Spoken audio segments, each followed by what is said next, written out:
Right, folks, welcome back. Not working again today. Didn't get any phone calls last night, so I can get on with some more chores at home now. So what have we got for today's video then? Well, I've got a main topic. I'll get onto that in a minute. The issues of social media and the MPs. Well, there is a simple solution. Parliament run for hundreds of years without any of this tech. If hurty words hurt you that badly and you don't want to hit, turn the bloody thing off. Get on with your job. Many of us do. How hard can it be? As Clarkson says, how hard can it be? What could go wrong? Right, well, today's main one for me is this green agenda. The government have said today now that they're looking at giving £5,000 grants to people to go over to these new hot air blowers rather than gas boilers. £5,000. Well, on top of that, you'd have to find the other £5,000, which is going to cost you for the rest of the boiler. New radiators, new insulation, new piping. And they won't rip your floors up and hide the pipes. It'll need to be all accessible for service so that you'll have goddamn awful pipes running all the way around your skirting boards. Yeah, and this is, 10 grand to most people. Ain't there. It just ain't there. I certainly couldn't afford it. I mean, we live in a council house. We've got a gas boiler. Do they think the councils are going to be able to afford to upgrade every single one of their properties? They'd have to double the rents to cover the costs. And most people couldn't afford that. Most people struggle on the rents now. And all this, same with the electric cars, under the threat of smart meters, which are very dangerous, by the way, which I did cover in a previous video some months back. If you want to see the dangers of the smart meters, go back and watch that. Very eye-opening.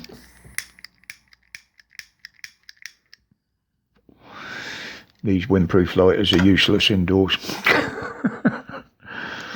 But it does save you clipping your nose hair. The electric car scenario now. They want everybody off the road with the petrol cars and everybody drive electric cars. Well, the infrastructure just ain't there for that. There ain't room for everybody to park their cars now, let alone charge them as well. A lot of council properties, you're not allowed to put a charge point in. So, effectively, you're going to push a lot of people off the road. People won't be able to travel.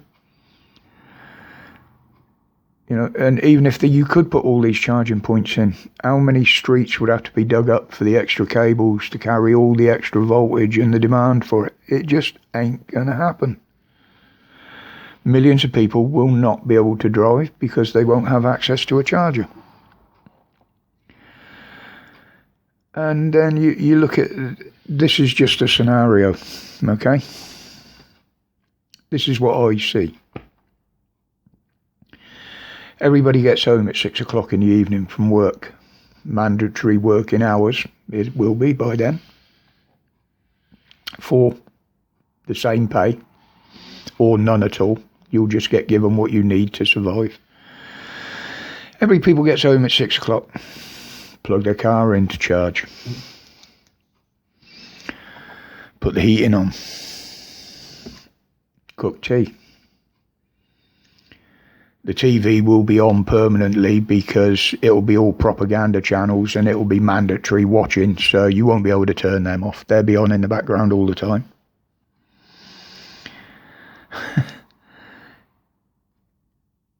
We don't produce enough electricity to run even a quarter of what they want to bring in.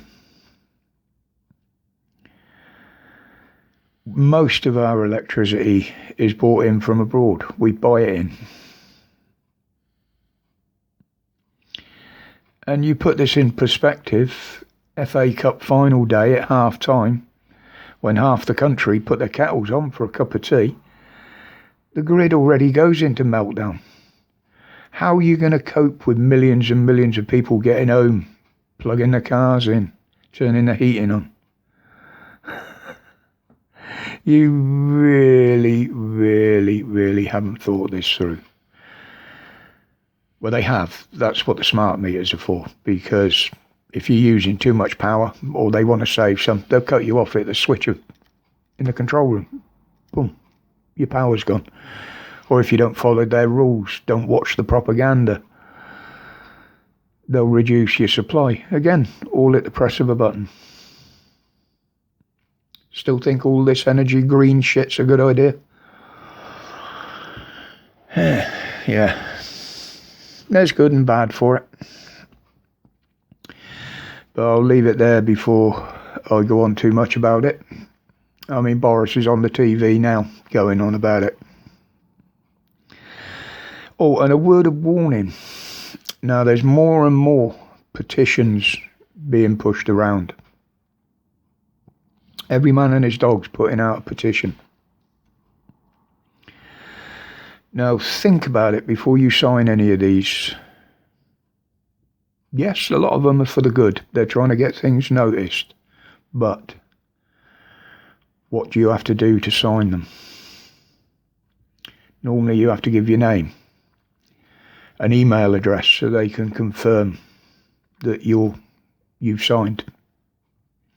Now, just with those two, if you sign enough of these petitions, they can build up a profile on you. What are you for? What you're against? They've got your name, they've got your email. They don't need a lot more. And if you think all this data is safe that you put into these petitions, then seriously think again. I'm not saying don't sign any. I sign very few. I have to feel very strongly about something to sign some of these things. But believe me, Big Brother knows what you're thinking. It's all about the data, people. Anyways, until the next one, as always, thank you for your support. Thank you for watching. My respects to each and every one of you. Till then, stay safe, stay strong, stay free from the tyranny and the propaganda. Respects to you all. I'm gone.